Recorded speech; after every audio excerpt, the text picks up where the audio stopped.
जिसका डर था वही हुआ। अमेरिका ईरान ने मिलकर ईरान पर अटैक कर दिया। शनिवार सुबह इजराइल और अमेरिकी विमान जैसे ही तेहरान के आसमान पर मंडराए, पूरे ईरान में लोग खौफ में आ गए। तेहरान के मध्य हिस्से में जबरदस्त धमाके किए गए। यही नहीं, राजधानी के कई हिस्सों से धुएं का गुबार उठता देखा गया। संभावित खतरे को देखते हुए पूरे इजराइल में एयर रेड सायरन बजाए गए। ईरानी नागरिकों को सुरक्षित शेल्टर में जाने के निर्देश दिए गए। इजराइल के रक्षा मंत्री ने भी आधिकारिक तौर पर हमले की पुष्टि की। इजराइल ने इसे संभावित खतरे को रोकने के लिए की गई कार्रवाई बताया है। हमले के तुरंत बाद ईरान ने अपना हवाई क्षेत्र बंद कर दिया। इजराइल ने भी एयर स्पेस बंद कर आपातकाल घोषित कर दिया। स्कूलों को अगले आदेश तक बंद कर दिया गया है। कतर में अमेरिकी दूतावास ने कर्मचारियों को सुरक्षित स्थानों पर रहने की सलाह दी है। अर्जेंटीना, ब्रिटेन, न्यूजीलैंड, यूक्रेन और आइसलैंड ने तेहरान से अपने स्टाफ को हटाना शुरू कर दिया है। तेहरान में मोबाइल नेटवर्क कई इलाकों में ठप बताया जा रहा है। इंटरनेट सेवाएं भी प्रभावित हो सकती हैं। देखिए, इस वक्त मैं इजराइल तेल अवीव में बेन गुरियन एयरपोर्ट पर मौजूद हूं और यहां से सभी उड़ानें रद्द कर दी गई हैं। तेल अवीव से अब कोई भी फ्लाइट उड़ान नहीं भर पाएगी।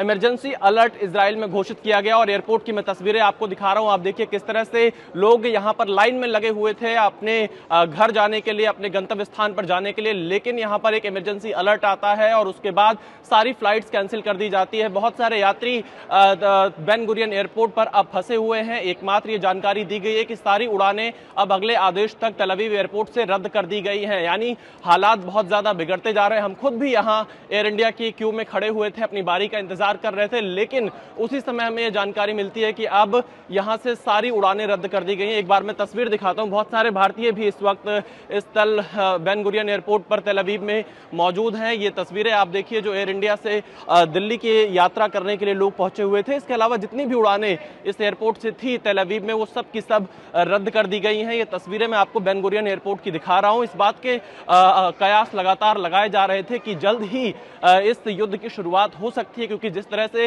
राष्ट्रपति ट्रंप ने अपना बयान दिया था कि वो मौजूदा बातचीत के नतीजों से खुश नहीं है, उसके बाद इस बात के कयास लगातार लगाए जा रहे थे कि अब कभी भी इस युद्ध की शुरुआत हो सकती है। और फिलहाल इजराइल की तरफ से ईरान के कई हिस्सों में हमला किया गया, लेकिन इजराइल इसे प्रिवेंटिव मेजर जरूर बता रहा है, पर अब देखना यह है कि ईरान इस पर किस तरह से जवाब देता है। इजराइल और अमेरिका जानते हैं कि अगर खामेनेई की कमर तोड़नी है तो सबसे पहले तेहरान को निशाना बनाना होगा। यही वजह है कि इजराइल और अमेरिकी सेनाओं ने मिलकर तेहरान के साथ इस्फहान, कोम और खुर्रामाबाद समेत करीब 30 ठिकानों को एक साथ निशाना बनाया और उन पर बमबारी शुरू कर दी। इनमें ईरान का रक्षा मंत्रालय, खुफिया एजेंसी के दफ्तर, एटॉमिक एनर्जी एजेंसी और पार्चिन सैन्य परिसर जैसे संवेदनशील जगह शामिल है। हमले को लेकर एक बड़ा दावा सामने आया है। इजरायली सुरक्षा अधिकारी के मुताबिक ऑपरेशन का लक्ष्य सिर्फ सैन्य ठिकाने नहीं बल्कि पूरा ईरानी शासन है। रिपोर्ट्स में कहा गया है कि ईरान के सुप्रीम लीडर अयातुल्लाह खामेनेई भी संभावित टारगेट में शामिल थे। हालांकि उन्हें पहले ही सुरक्षित बंकर में पहुंचा दिया गया।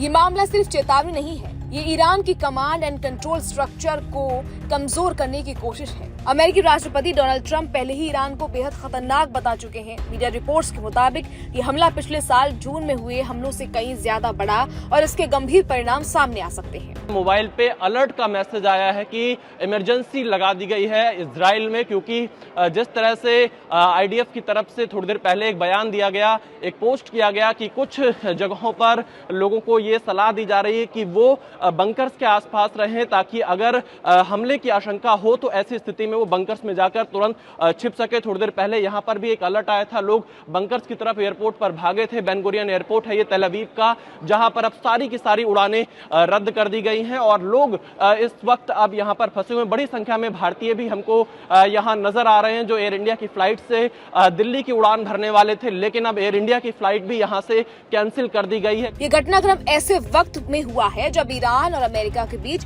परमाणु कार्यक्रम को लेकर जिनेवा में वार्ता जारी थी। अब सवाल है कि क्या ये सैन्य कार्रवाई कूटनीतिक प्रक्रिया को पूरी तरह पटरी से उतार देगी। अचानक हुए हमले के बाद इजराइल और ईरान के बीच तनाव अचानक चरम पर पहुंच गया है। तेहरान समेत ईरान के कई शहरों में हुए धमाके में सैकड़ों लोगों के मरने की भी खबर सामने आई है। हालांकि इसकी आधिकारिक पुष्टि नहीं हो पाई है। इजराइल के रक्षा मंत्री इजराइल केट्स ने देश भर में तुरंत प्रभाव से राष्ट्रीय आपातकाल घोषित कर दिया है। मिडिल ईस्ट पहले से ही अस्थिर रहा है, ऐसे में ये हमला एक नए अध्याय की शुरुआत हो सकता है। इजराइल इसे अपनी सुरक्षा के लिए जरूरी कदम बता रहा है, जबकि ईरान इसे युद्ध की घोषणा मान रहा है।